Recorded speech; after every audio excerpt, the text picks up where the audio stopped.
Here it goes. Do you think that AC is loud?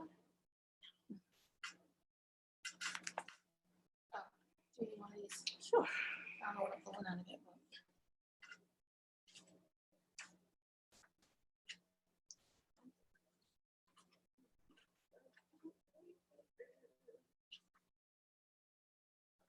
Here we go. Oh, I need the other screen because this is going to be 20 seconds ahead. I need the screen so you can see. Whatever, background looks good. Okay. Islam. First, I'd like to give praises to the great God Allah and honor to our Prophet Noble Drew Ali. I know you're expecting to see more perspective today, but our brother Jay Johnson Bay is a little bit under the weather. So we wanted to take this opportunity to kind of launch a pilot called Girl Talk, Real Talk, Moorish Talk. And so on this show that we really developed literally like an hour ago, it's basically just to kind of talk to you in a real form, tell you about us, tell you about the Moorish Science Temple America, tell you about our experiences on our journey through life, and try to strive for perfectness within ourselves and being able to uplift humanity along the way. So I guess just to get us started, also feel free to submit questions, any questions you want to know about us, any questions that hopefully we can answer about the Moorish Science Temple of America, any questions that you may have.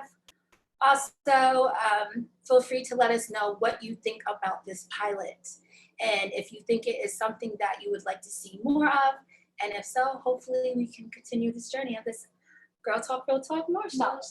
Yeah, so I guess we can start off with just talking about us. So maybe talk about when we first met. So I know in the Moorish Science Temple America, when in my experience, when sisters meet, you're checking each other out. You're trying to see, can I vibe with that sister? Do I know her? Can I find a connection with her? Because for me, when I entered the Moorish Science Temple America, I did come with a brother that I was dating at the time, and I didn't know anybody else. And Sister Great Eel probably was the only sister that was around my age. Around. So I think our first interaction was difficult for me because I know I was just learning how to tie my turban. And I remember you coming up to me and saying, "Your turban wrong." And I took so much offense to that. I was like, "What else, sister?" And I think I kind of just walked off. And I was upset. I think I told the brother I was with, like, I don't think I like her. Yeah. Or whatever. But I also remember that one day you came in the bathroom and was like, "Let me help you with your turban." Yeah. You remember that? So how did you take that situation? Well, because when you first joined, maybe this slipped your mind, but I mentioned to you, if you need help, just ask me or ask any of the sisters. They would probably be more than happy to help you, and you did not. And it showed. You know, I like to act like I know what I'm doing all the time. So and it shows. So that's why you got that kind of, your turban is wrong, because you should have asked one of your sisters for help. But I understand sometimes we don't want to approach other sisters, other brothers, because we don't know how they're gonna respond to us. And I think it's uncomfortable because you really don't know the other person. And for me, many people you may not know, I'm a little shy. So I'm a little standoffish when it comes to approaching people. And I've learned I learned from being in the Moorish Science Temple America how I react to certain people, whether it's brothers or sisters. And on my journey, I noticed that I gravitated towards brothers more as far as building a relationship, whether it's a friendship. But I also learned on that journey of saying, why do you do that? I think it's more of sometimes as sisters, some sisters think it's cool to be like, well, I'm more friendly. I'm more cool with brothers than I am with sisters. And they promote that thought and they think that thought is cool. But on my journey, I learned you might be feeling that way or gravitating towards that thought because you're scared of looking at yourself. And when you look at sisters in the temple or just sisters along your way, regardless of who they are, it is a reflection of you. And so I think that for me, I had to be more comfortable with being honest with myself of why I felt that way. And I think the Moorish Science Temple in America, as always, like I say, it allows you to see you for who you are, the good and the bad, the high and the low. And if you believe in truth and you believe in creating a better condition for yourself, you're not scared to take that journey of unfolding. Yeah, So, for me, it's well, I too came in with the brother, and it was not the most high situation, I would say, and so I felt like sisters may have been looking at me a little sideways because of that, but my mission was to get better, and I had to focus on that piece, me getting better. I couldn't really focus or too much concern myself with how someone else saw me. And that's not to say that how people look at me is not important, because it is. I would hope that I am representing myself and the movement very well, or the best to my ability. But I came in there for me and me alone, you know.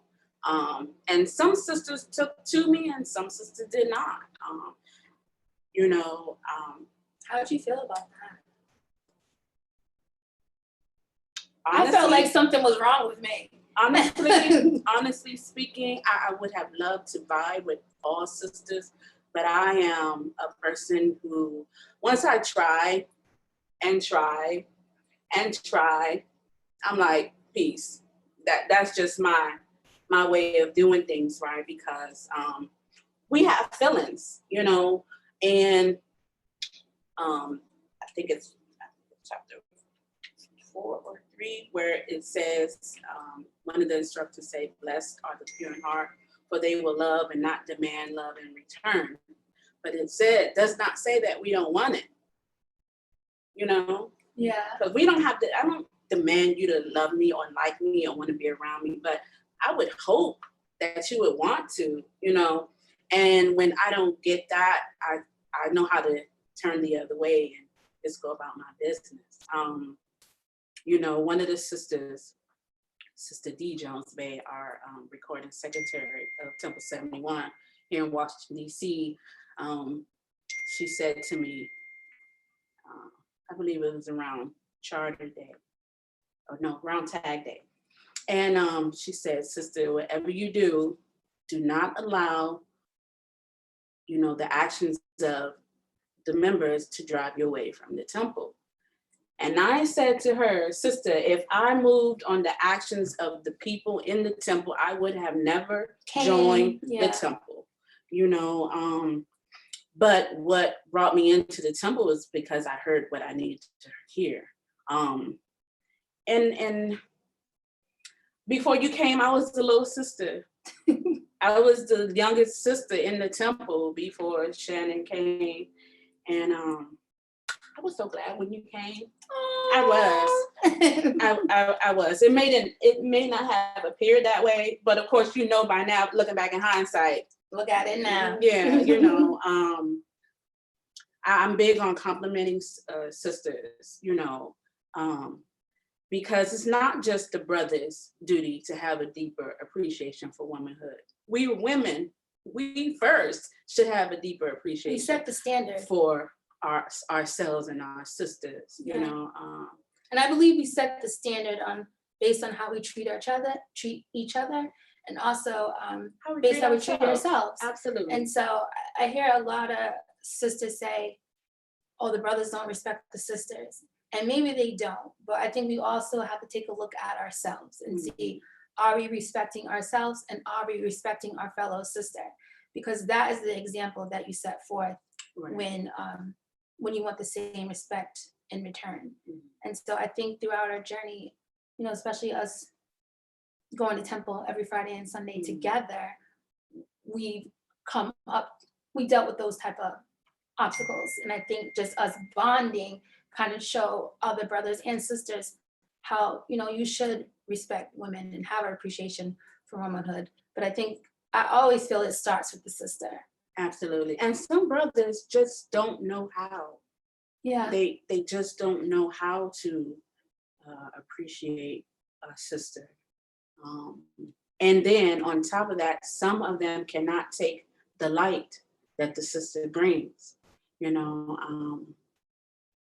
I didn't see it that way at first until it was brought to my attention by our moderator that certain brothers are going to have certain ways about themselves to be able to accept some of us sisters, because we really just all this light in us, we have all this light in us. But yeah. Yeah, I think like when I know when I first joined the temple, I did come with a brother. And I think there was a time when I was trying to figure out who I was and what I wanted to do and if I wanted to be a member. But I knew that the only way that I was going to figure it out is by doing it on my own. And so I think at the time I was not driving and the person would always bring me to temple. And so finally I was like, let me try to see if I'm going to get to temple myself. So I think for about 6 to 8 months, I would have to take 2 buses and a train every Friday and every Sunday, and then walk up a hill, that hill for like 10 minutes just to get there. And I said, you know what, Shannon, if you can do that, then that means that you really want to create a better condition for yourself. And you know that the prophet has set out instructions for you to do that. But there was a flip side, because the brother wasn't too excited about that. He felt like I was drifting away. He didn't want me to grow on my own. He wanted me to grow with him. And when I started placing down boundaries of like, well, I'm not going to do that because I want to be my own person, the relationship kind of went its own course. You remember, because I'd be in temple just so upset and didn't know what to do. And you were one of the sisters that really consoled me. And that's one thing I learned in the Moorish Science Temple of America, is that good sisters, they'll be there for you. They won't judge you on your circumstances or how you came in the temple or who you came with in the temple. It's all just pure love. But I think that really comes from other sisters going through the same things and knowing what it feels like. And then they don't automatically revert to judgment.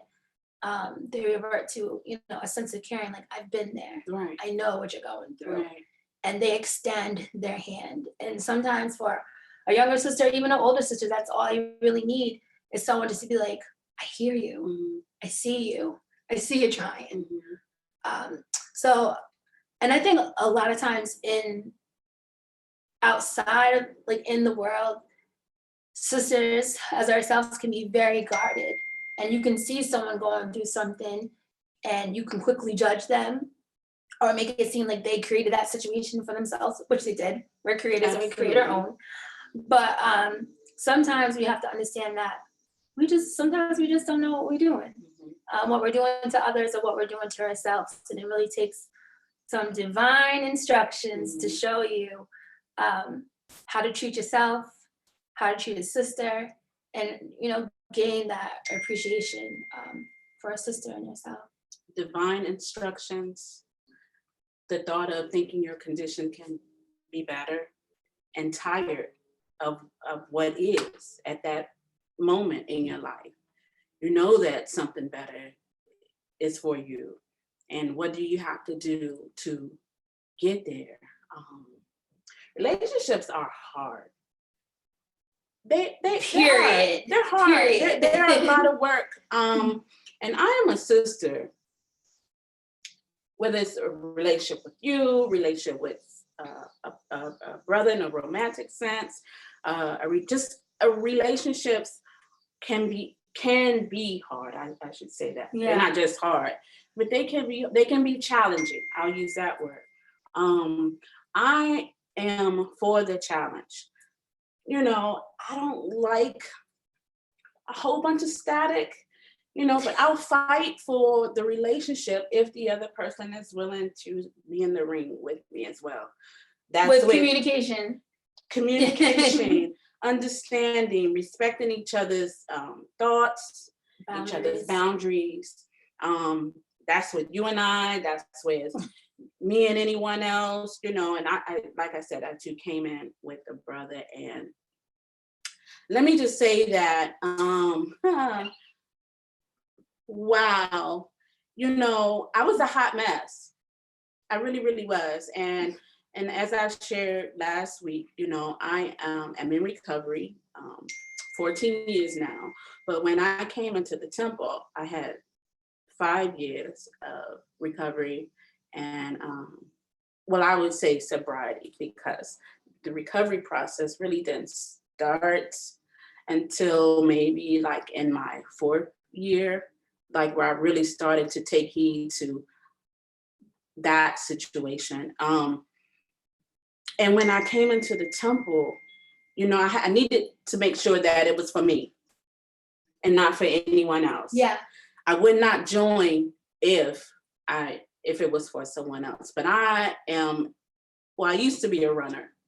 I would run. If something got too difficult, if something got too difficult for me, that's why I say used to, because you don't know that about me now. Right. Yeah, if something got too difficult for me, I'd be like, I'm out, you know. So I went and I got tattooed, you know the tattoo it is. I needed to stay planted. And that's what I did to stay planted, because I knew that this was right for me. This was where I needed to be at.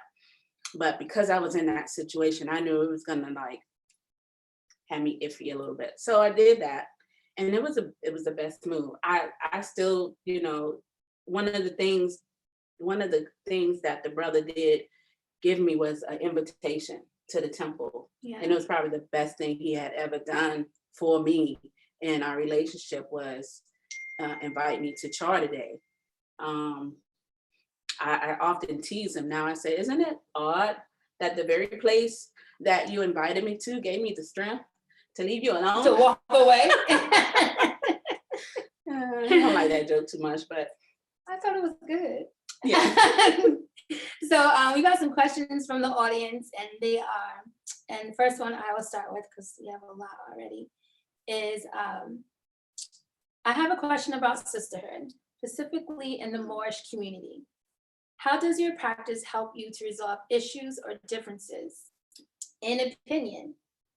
And do you seek help from other sisters? Do we have differences? Yeah. What are you and I? Yeah.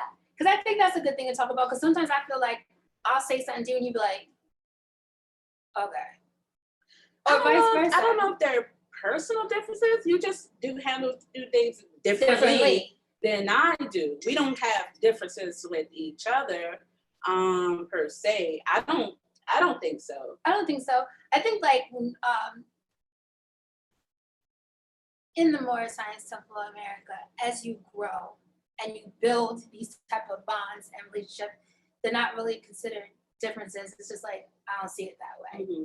And I think for me and you, when we have differences, we care so much about each other and have so much love for each other that we're like, well, I'll just ride with that. Like, whatever you want to do, or who's going to take the lead? Like, you want to do that, then I'll do this, or something like that. So I think that, but that takes growth. Because I definitely was not like that when I first joined. And I definitely was not like that before then. Someone would say something that I did not like, whether it was about me or something that I was doing. And I'd be like, well, whatever, that's just who I am, or that's just how I am. And I did not take the time out to see how my actions or my opinion affected other people. But as you grow, you know, with instructions, and as you grow as trying to be better, trying to be a better sister, trying to be a better person, you kind of take a step back and be like, well, let me see where you at. Let me see where you're coming from. Let me really look at it from an understanding point of view versus automatically getting defensive. That's right. And I think that's what happens. We as sisters and brothers get defensive. And there's this thing called, constructive criticism. Yeah. And people don't take it constructively. They get highly upset and they get offended. And then they think that you think you're better than them, or they think that you just mad. Right. You just mad because I'm like, no, I'm just trying to be a friend. Right. And you know, I had I guess, well, there was a moment where, a point where I had to reconstruct my approach because I found that my approach was offensive. And I thought I came off as this free spirit, and I'm always cracking jokes. I'm always trying to make someone laugh. I think laughter is very, very, very important. If I can put a smile on someone's face, I have won for the day. If I can make you laugh, I've won double time. You know, and I had said to this sister once before, I was talking about another sister's turban. I said, why you let the sister? See, you were talking about them turbans. Why you? Because I got a pet peeve about turbans. So I said to the sister, I said, why you let the sister come out here with her turban all jacked up, cop ace deuce like that? And everybody else chuckled about it, but she was not happy with that. And it was like weeks later where she said, can I talk to you? We were in a whole different setting. She was like, can I talk to you? I was like, yeah, sis. And she pulled me to the side and she told me how it made her feel. And I felt bad because that was not my intent to make her, she felt like I was coming for her. And I was like, sis, you don't know me by now? Like, you've known me longer than any other sister in here, you know? And that's how she took it. And I said, nah, sis. So it made me, I didn't excuse her feelings, you know, even though I know that was not my intent, I still did not excuse her feelings. So I had to take a look at my approach. And I guess what I had to do was fill out the kind of rapport I had with certain people before I gave them all of me, because that's just who I am. If I can't be me, then. Yeah, I think you kind of got to like let the person, you know, ease into it and let the person know who you are. Because one thing for me, I can be very blunt. I can be very blunt and very direct. And some people don't like that. They take offense to it. Or it kind of hurts people. So this kind of leads to our next question. It says, how has your experience in the temple changed the way you receive potential and new members, in particular, sisters? What? How has your experience in the temple changed the way that you receive new members, particularly sisters? When I first came in, when I was just a visitor, you know, I was coming every Sunday and every Friday, and I didn't have garb and I didn't wear a turban and things of that nature. So there was a sister, Allah rest her soul, Sister J. Dawson Bay, who went up in the podium, went in the little closet that we had back there, and came back to me and threw a shawl over me. She says, cover up. And I had on a suit. I used to be mad when people used to do that to me. I had on a suit, but I guess I was a little showy, and she covered me up. And I smiled, and I didn't get offended because I knew she came, it felt that she was coming in love, right? And what it made me feel like, somebody cared. I didn't take offense to it. Now, before recovery, I probably would have been like, what you doing, lady? You know, but I was already willing I had already started the process of growth and getting better with myself. And I just felt like someone cared. However, when I did that to a sister, she took offense to it. And I felt I was a little more gentle than the sister was with me, right? But the sister took offense to it. And so I've learned to kind of, like you said, feel people out, go to them in love, you know, use what the prophet has given me and take it from there. Yeah, I think my experience was a little different because I'm a fashionista, so I'm all about fashion and, you know, and I love it. So when I put an outfit together, I'd be like, oh, this is cute. So when I first started going to temple, people would say, that dress is a little short, or why you got leggings on, or you can't wear jeans. And I'd be like, this is nice. I look presentable. Like, this was good. And so, because these are things that we have been accustomed to wearing outside of the temple or just, you know, regularly. So it took me a while to really understand what a Moorish sister is and what a Moorish sister looks like, internally and externally. And whatever you got going on inside of you, it shows outside. So just how it says, what is that, chapter 21, when it talks about a sister and it talks about being modest, that's a way of life. Like that's a way of thinking. So as I started growing in the temple, I started to realize, like, I started feeling modest. I started feeling like I want to push back. I started feeling that I want to show my true self. And then I started understanding what the sisters were saying, like why you got that on. And I think and at that, when you start realizing why sisters, most of the time they're older sisters, are telling you things, you're so defensive because you think you know. Mm-hmm. But then as you grow, you're like, man, they were right. Because you start thinking different and you start feeling different about you. But again, these are things that they already been through. So for me, when I see new sisters coming in, I allow them to be themselves. And then as they start getting comfortable with being there and being consistent, then I start building a relationship, building a friendship.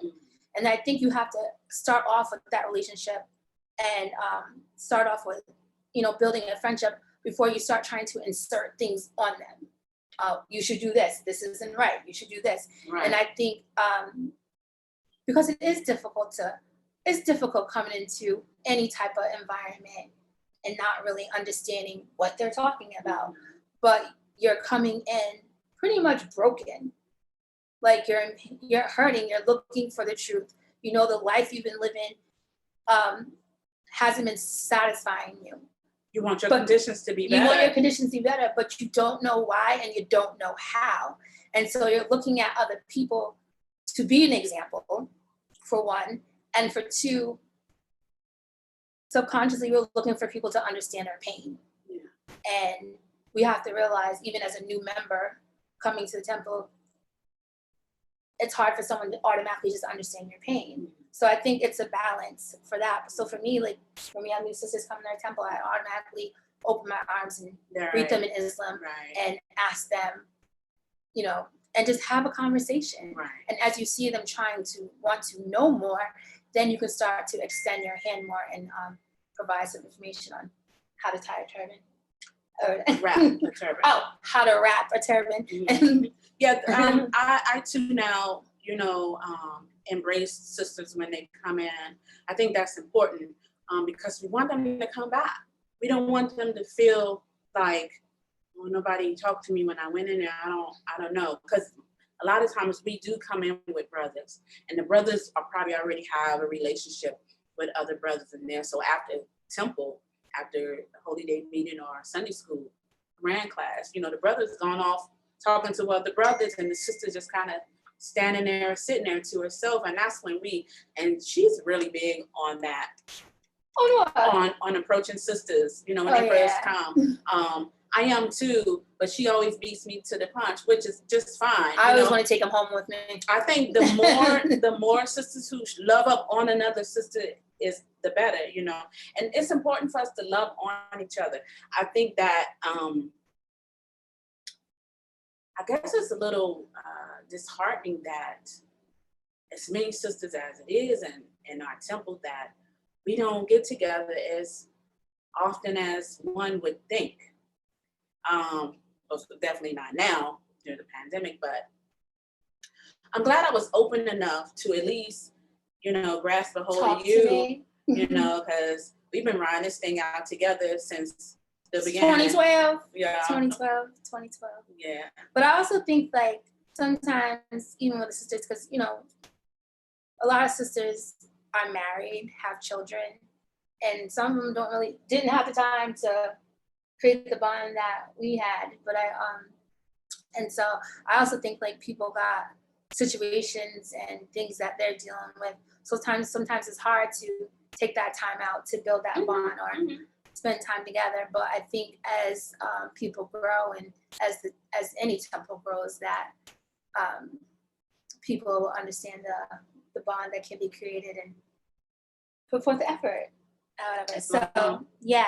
So we got more questions here. So let's go. So let's go here. How did the teachings of the prophet improve you as a person?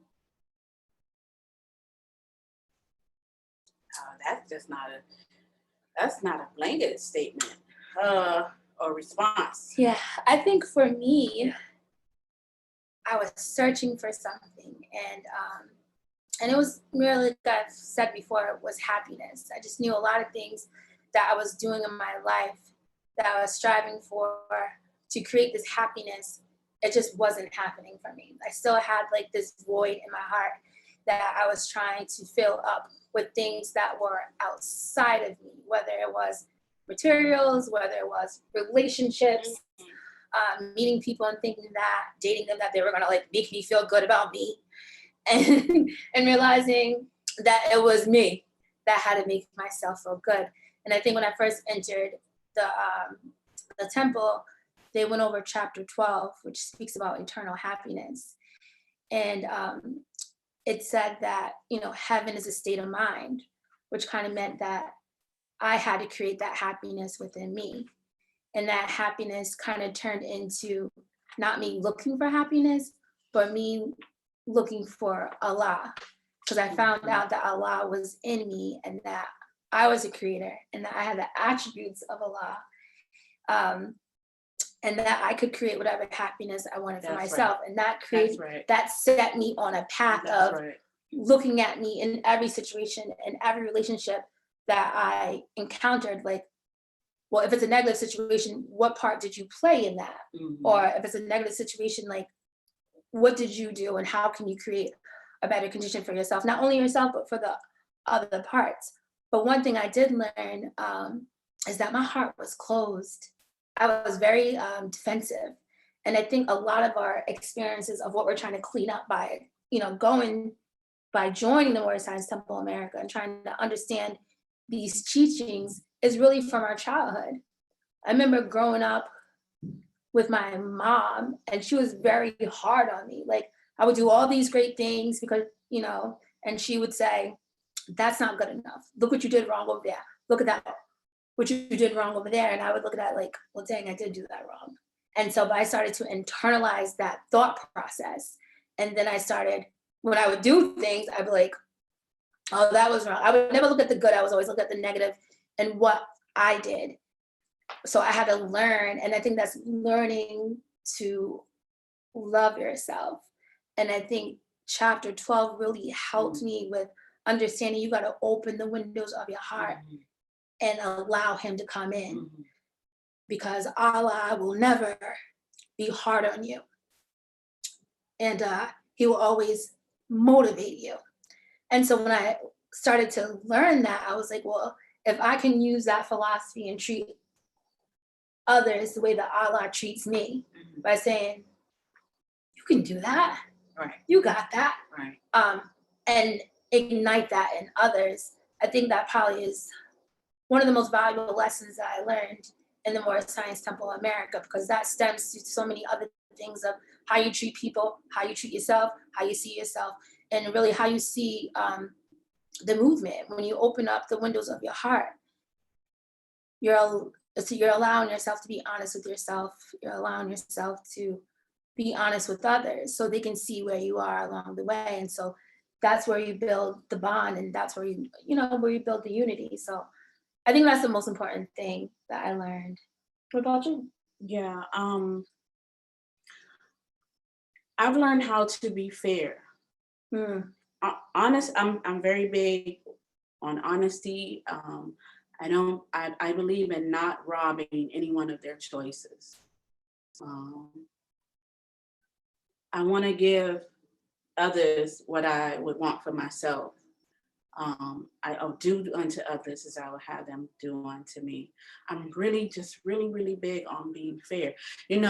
This is probably in my adult life some of the most honest that I've not just been with people, yes, but with myself. And what I want for my life and what I don't want for my life. And I set the standards and the stage for what I want for my life. And when I go into a situation, whether it's a friendship, a relationship, a job, school, I say, this is me. A, B, and C. This is what I don't like, A, B, and C.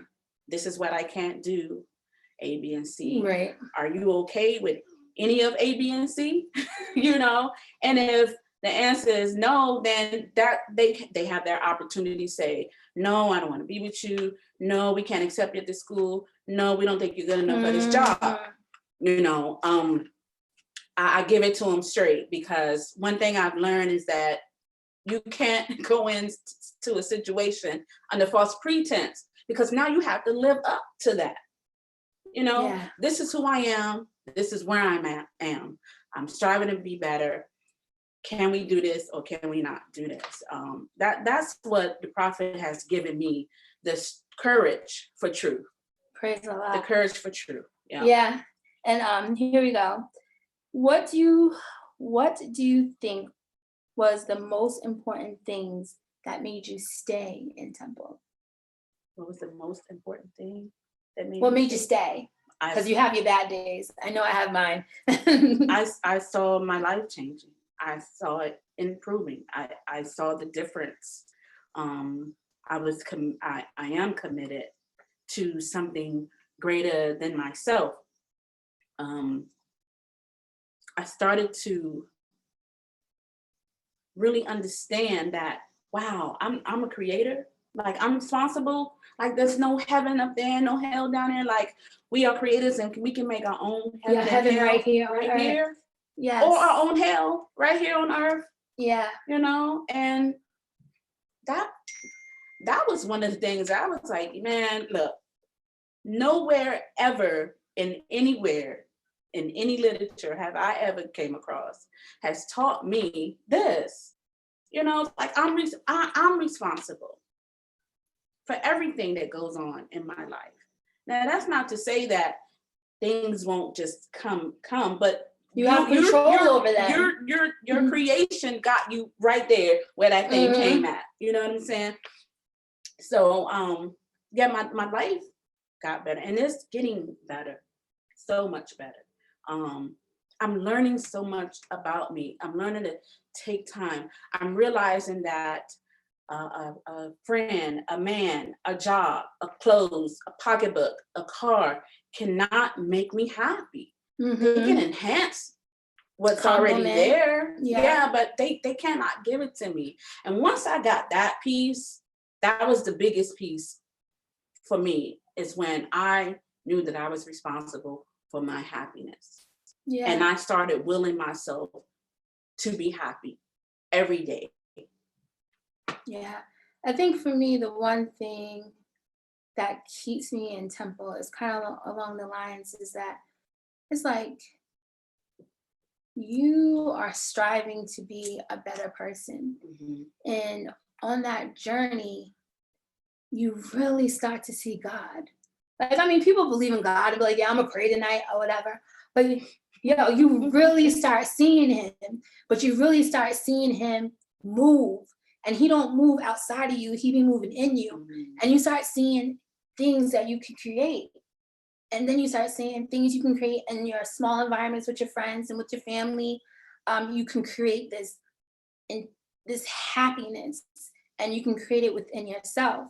And then that thing heals. Like, I grew up in an environment that was very dysfunctional, and everything was drama and negativity.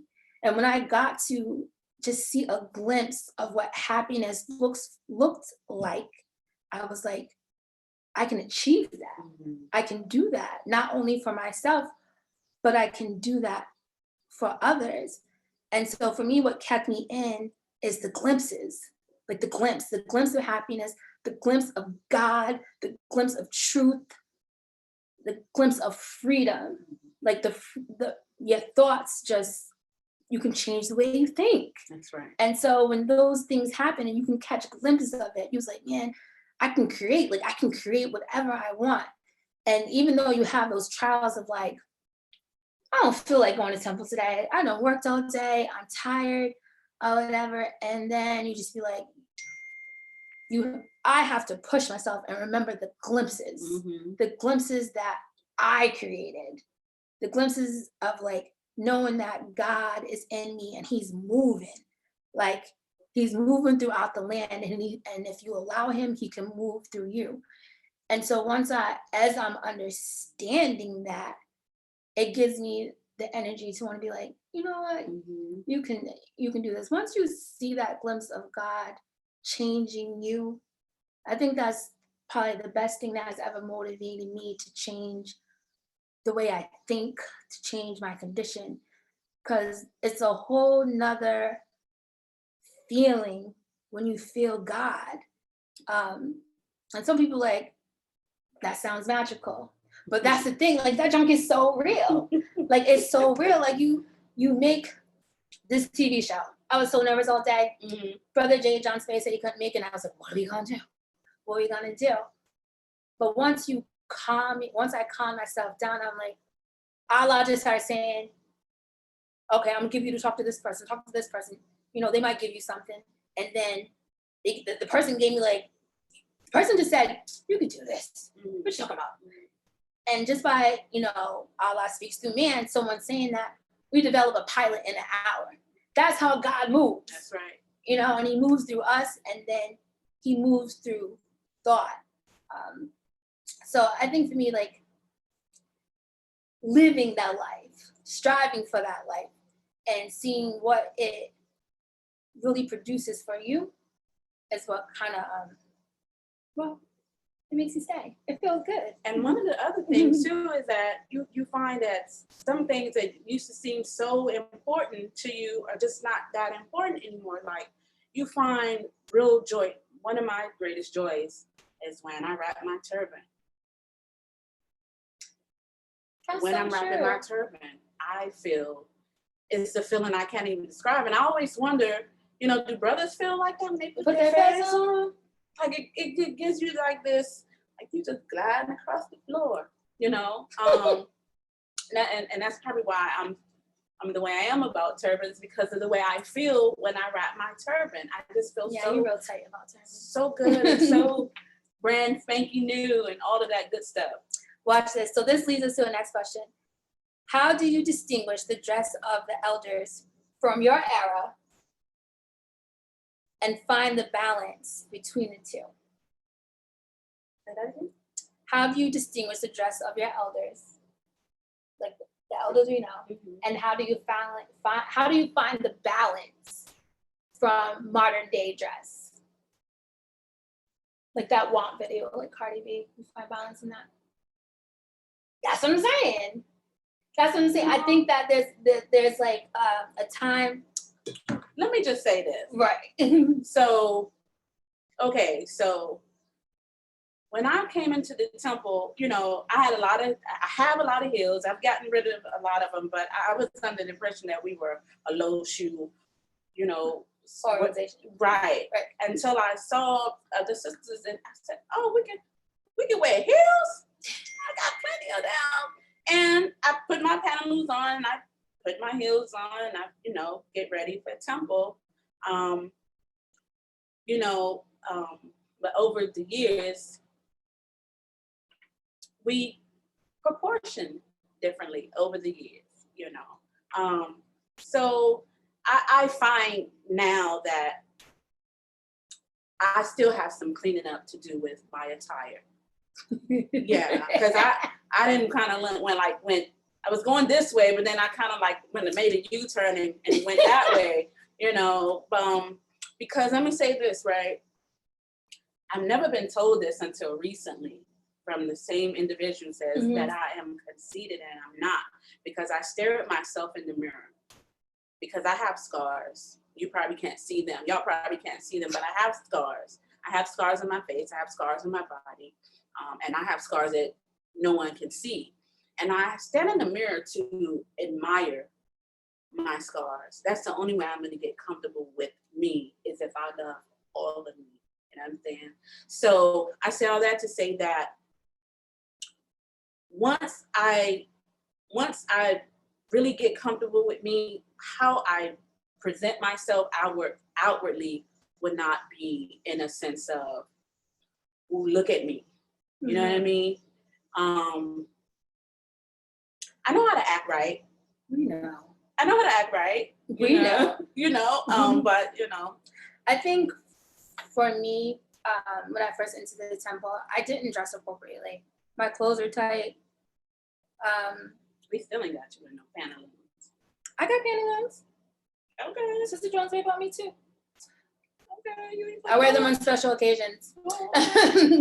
But I think pantaloons are great, but I think it's really about when you decide to change the way you look externally, it's really a reflection of how you look, how you feel about yourself inside.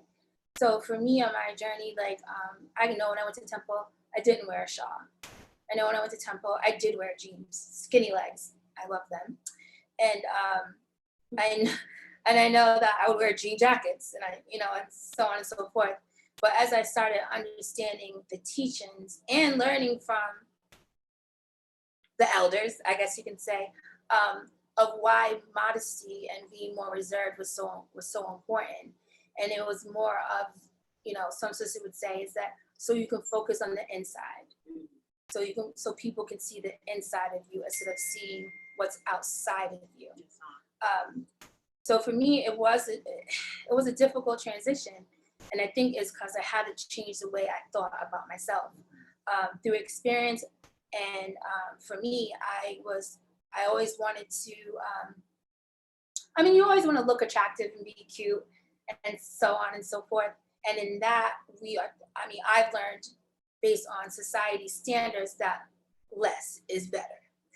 And so that's pretty much how I dressed. I wasn't crazy about it, but I did show cleavage. And but I learned that more is better. And that when you're able to reserve a part of you for yourself, then that, to me, that shows that you love you. Now, there was a transition of me trying to figure out, well, what are you going to wear? Because some things I do feel was a little old-fashioned. And some things some things I didn't feel comfortable wearing because I felt like I wasn't being me. But I had to figure out how was I going to find that balance? How was I going to make sure that I follow the guidelines of being a Moorish sister? And it really was make sure that your sleeves go down to here. Make sure that your dress goes past your knees. Make sure that you're not wearing form-fitting clothing. And then I took those standards right there, and then I started to you with that. And I put myself in that. Well, if I buy a dress, it can't be that tight. It has to fall past the knee. My shoulder, like the length has to go past my elbows. It has to be up to my neck. And I think it takes someone that has a true and sincere desire to do what I would say the right thing in order to change your condition to take the time out to do that. Because I know for me, like I literally have to think about what I'm going to wear. It's not a day that I'm like, I'm just going to throw this on how I used to be and just, this is cute, this is fine. When you're trying to change the way you think and change your condition, you literally have to think. And not just like on a whim, like you literally have to put true thought in who you want to be, because you got to remember, like you're changing the way that you think and you're transitioning into your true self. Right. And you have to fully understand, like for me, like what does that look like? And the prophet gave us a whole chapter on what that looks like. So a few of them actually. There's some other chapters as well on what to look for and what you should be doing. But again, like when you're just entering the temple, sometimes it's even hard to understand the book. I know when I first came, they would speak and I'd be like, I don't even know what that word means. I don't even know what you're saying. But as you constantly hear it, you start to visualize it. And that's where I'm at. Like you start to visualize what modesty looks like, what is that word? Elegance looks like, and what a sister looks like. And then you start to visualize yourself in that. Right. But I think that takes time. And I think that as sisters, we got to allow other sisters to have those moments of trying to figure it out instead of being so judgmental and overcritical, because that can deter people from coming to temple. That can deter people from even trying. Because again, like we said, people automatically get defensive. And so I think it was even one time I'd be like, well, I'm just going to do what I do and that's just going to be it. Just based off someone saying that I was doing something wrong. Like, I think it's like it's a two-way street. Like, I've done that. I've said that. I know. I just think that there even was a time, I think it was another question, is like, how do you feel about wearing your turban in public? I love it. And I love it too. But was there a time that you didn't? Never. Okay. There was a time for me that I didn't, and it was because temple is on Friday night. And so when I would go to temple, I would want to go out after. And now I'd be like, Tang, if I wear my turban, I can't wear it out. I got to take it off. But then I'd be like, well, dang, I don't want to wear it out to, a night establishment. Right. And so I would be hesitant about wearing my temple. There even was a time that I would not go to temple because I wanted to go out because I didn't want to put my turban on because it was going to mess up my hair. And there also was a time that I didn't wear my turban to work because I don't think I truly understood what a turban stood for. And then I didn't really know who I was trying to be. I joined the temple because I was sad and depressed. And you too. Right, but I didn't know what that meant. Like, okay, I'm here because I'm sad and depressed. They told me I have to wear a turban. I don't know what this turban means. It makes me feel uncomfortable. I like my hair. And so it took me a while. I was forced because when you became a member, I had to put a turban on and had to learn how to wrap it. But as time came on and I started to really see me and understand the significance of a turban, that it's royalty. It's our royalty. That's right. It's our heritage. And once you truly understand that we as a people, Moorish American, have a very rich history. That's right. That a lot of us aren't aware of. And we don't view ourselves as queens. Now we do. Absolutely. And now that when you really view you for who you are and who Allah destined you to be and what the prophet sent you to redeem your sinful ways and understand who you are, then that turban becomes a part of you. That's right. And when that transition happened for me, it was no problem wearing my turban because I knew what it meant. I knew that it was what was given to me for me to be who I truly was instead of, searching after things that were of no worth that really just told me who I was not. And let me just say that I wear my turban in public. I do not wear a turban with my button in certain places. I may wrap in this form, but I won't wear it to a restaurant and sitting at the bar. I don't drink, but I can only get a seat at the bar, and I won't wear my pin. Let me just say that. One of the things for me was that, like I said, I love wrapping my turban. It made me feel so beautiful. That's how it made me feel beautiful and like I belonged to something. I now belong to something that was positive and righteous and religion, and which what I was searching for. And there's a difference for me. There's a difference when I walk down the sidewalk and there's a bunch of guys standing there. The way you get treated, yeah. And I have on, I may have had on something different opposed to when I'm on my way to my Holy Day meeting. This is before I was driving. And all of the brothers would park. Some would go on this side and some would go on that side. How you doing, sister? The turban is the light too. And how you feel about it when you wear it shows through you, because I had never seen anything like that before. I said, wow, them brothers park like the Red Sea when I came from. This leads us to the other one. Do you think that people can see that you live a harmonious life based on your conduct, your ways, and your attire? Yeah. Yes. Yeah. Yes. I think even people that we know that are seeing us grow, they acknowledge our growth. They know where we've been and they know where we're at today.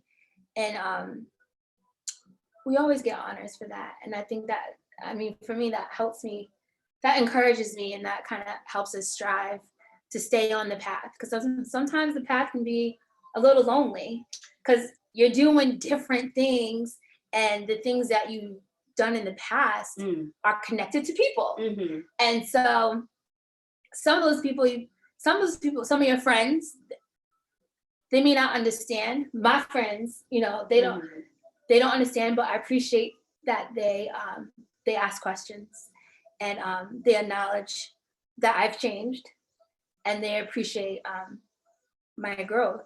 But there are some friends that you gotta let go, that aren't gonna that just don't understand that you're looking for a better way of life, because they still think that the way you were living before was perfectly fine.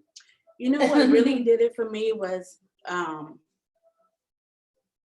like I said, you know, I'm in recovery. So of course, before recovery, I had, I'm going to use the word connect, right? And so when your former connect when my former connect sees me, they be like, wow, look at you, you glowing. I'm so proud of you.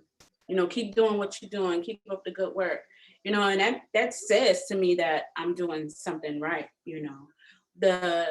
There is I don't want to say a downfall to being seen the way we see, but what it is that some people find it odd or strange that we still get sad sometimes, or you know, that like we have a moment. Like we don't have like we don't have problems. That's why sometimes I say sometimes your strong friends need to be checked on too. You know. You already know. Yeah. Yeah. So we have a lot. This is a good one. As leaders of the Moorish Science Temple of America, particularly seasoned sisters, do you feel pressure to give appearance that you have it all together, or do you feel comfortable to acknowledge your broken blades? We just hit that, right? But can you reread that? Of course. As leaders, like you're with like leaders of the Moorish Science Temple of America, do you feel pressure to give the appearance that you have it together?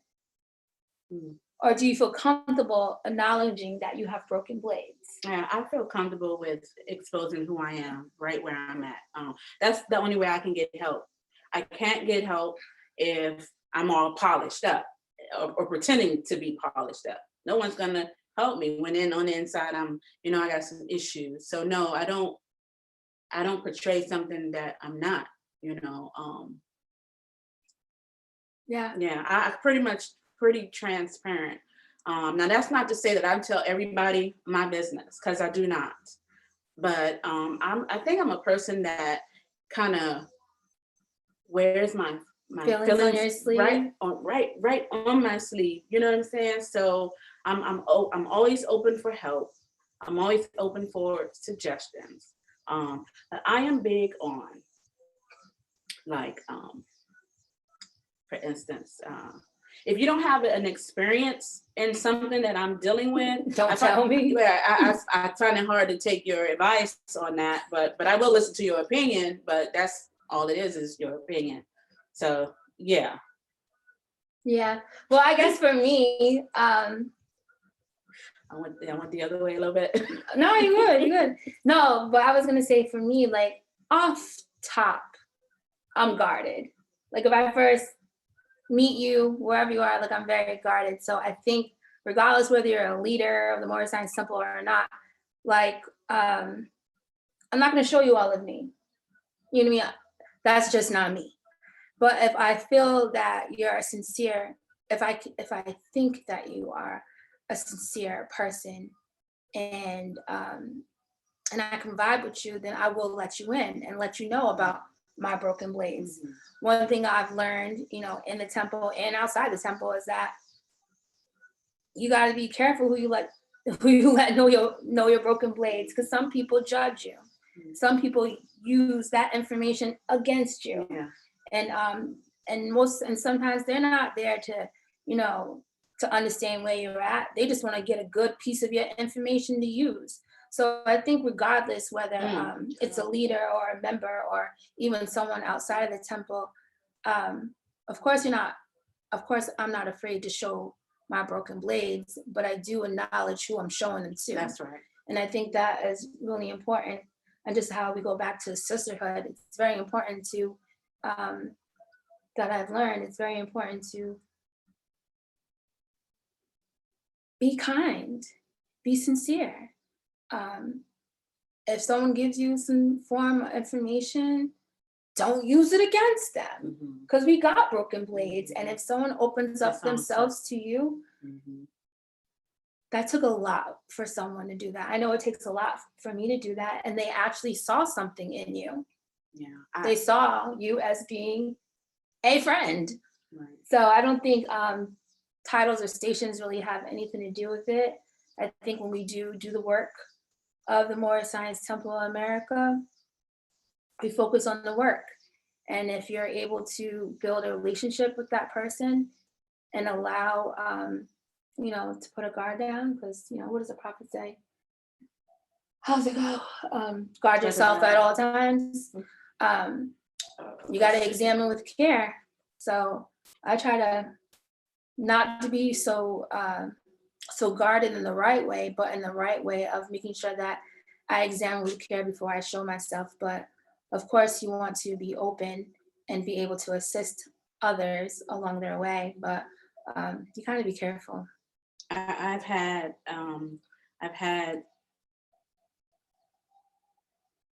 my sharing a part of me. I have had it used against me. I've had my love for others used against me, and it's unfortunate. But what I know for sure is that, I used to have this wall. Oh God, I used to have this wall, and I would not tear it down for anything. Like, if you wanted to be in my life, you would have to climb over it.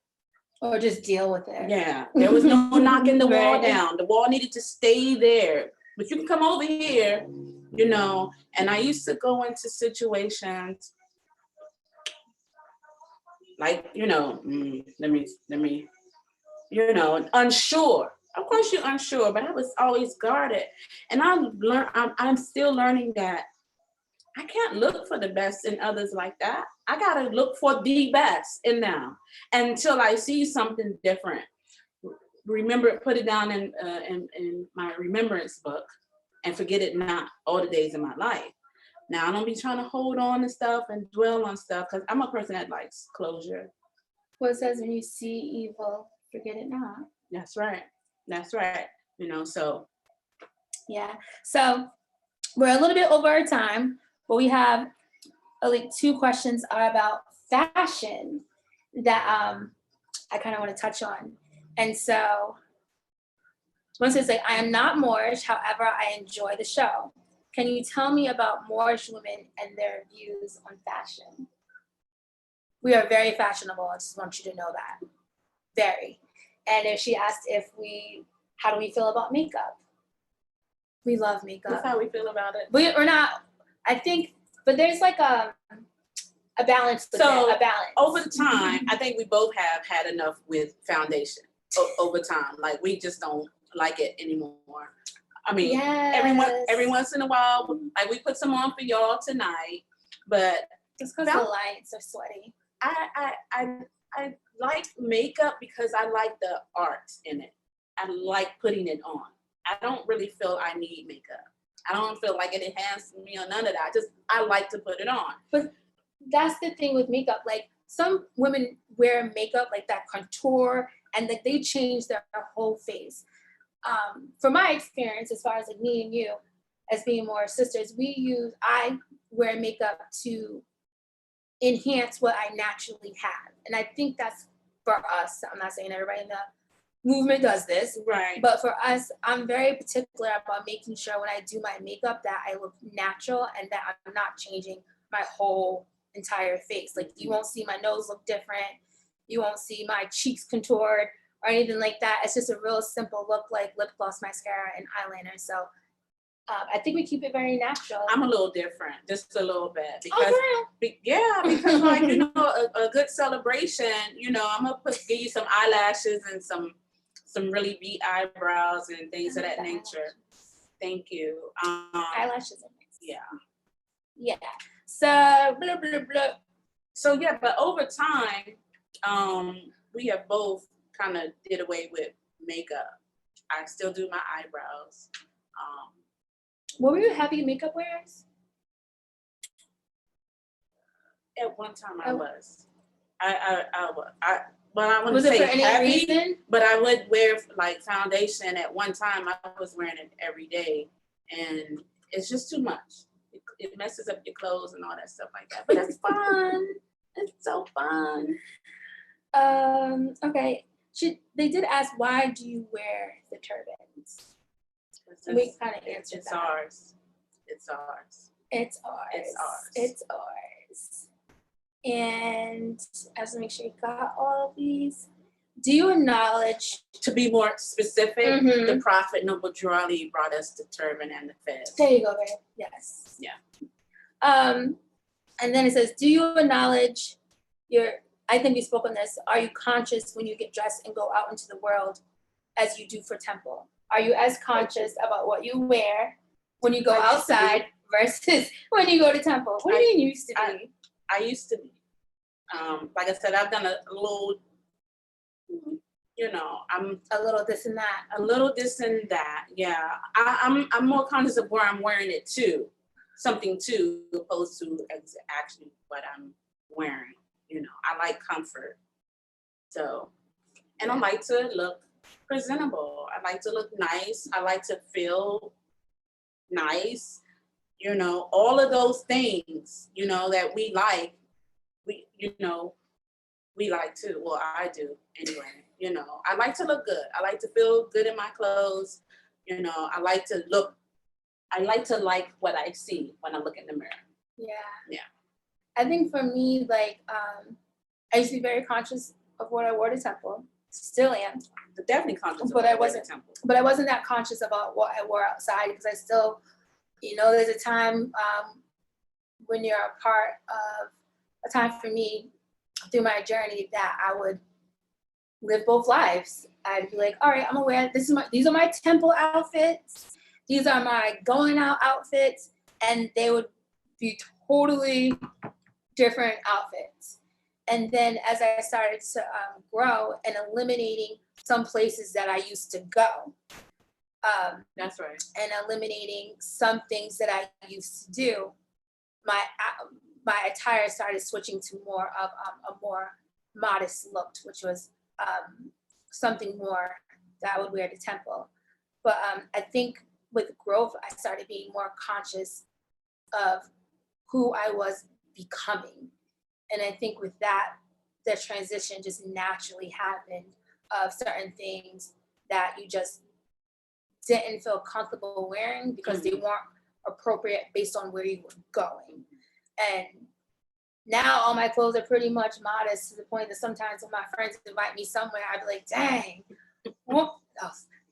I'd be like, what am I gonna wear? And then I have to realize, well, who are you? You gotta be who you are. That's right. And then I just take my little fashion sense and try to pull something together that is appropriate for me being a Moorish sister, but that is also appropriate for me attending that event. And again, that was hard for me because, I want to look cute and I want to kind of like blend in with my friends. Mm-hmm. I used to want to blend in with my friends, but then I had to remember, and you're constantly reminding yourself, but you're a Moorish sister. Yeah. Are your friends Moorish sisters? That's right. And if they are like you, then you don't feel as uncomfortable going somewhere with them or dressing a certain way. But then as you grow, you start being more confident in yourself and saying, this is who you say you are. And you're also saying you're not a hypocrite. You're also saying that you are choosing a life of truth. And in that truth, you're going to be in some uncomfortable situations that you're going to be tested to really show, are you who you say you are? And about this? Yeah, are you about this life? About this life? And if you are, then, and if you're striving to be, and I don't say if you are, if you're striving to be, you'll take those challenges and you'll make the right decision based on where you're at along the way. So I know we went over our time. I appreciate all the questions. We may have missed some of them, but thank you for sharing this time with us on Real Talk, Girl Talk, Moorish Talk. And please leave in the comments if you like the show. Let us know. This is a pilot. It's the first time we're doing it. Let us know what you thought about the show, if there's something that you'd want to see again. Also, let us know if there's any topics that we could cover for you. Obviously, it's all real talk and all about the Moorish Science Temple in America and us being Moorish sisters and with a little bit of fashion in there. Be good at that. So let us know what you think, and we hope to see you soon. Peace. Peace.